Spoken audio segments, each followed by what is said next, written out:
Saudi আরবে আসার পরে অনেক কিছু বুঝতে পারলাম, যা দেশে থাকতে বুঝতে পারিনি। বিদেশের ব্যাপারে কথাবার্তা অনেক কিছুই আছে, যা বলতে গেলে দিন চলে যাবে কিন্তু শেষ হবে না। যারা বিদেশে লোক আনা নেওয়া করে বা আনে, সে আপনজন হোক বা পর হোক, যদি নিজের বাপেও আনে তার সন্তানকে বিদেশে, তাও সে দালাল।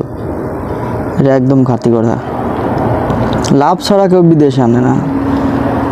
3.5 লাখ 3 লাখের উপরে যেই নেবে সেই দালাল।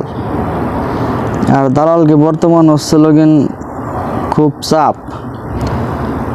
এই যে এত পরিমাণে লোক বিদেশে আসতেছে সৌদি আরবে, কিন্তু কাজ পাচ্ছে না, কাজ দিতেও পারে না। কাজ দেবে কিভাবে?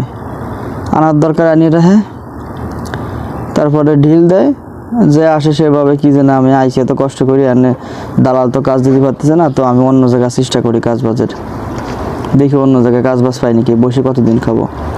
এইভাবে সে ঠিকই অন্য জায়গায় কাজ বাজারটা খুঁজে নেয়, নাহলে চলে যায় অন্য জায়গায়, আর দালালও মুক্তি পেয়ে যায়। দালালের তো আনতে পারলেই লাভ। একজনের কাছ থেকে যদি 50,000 1 লাখ করে রাখতে পারে, 5 জন লোক আনলে 5 লাখ।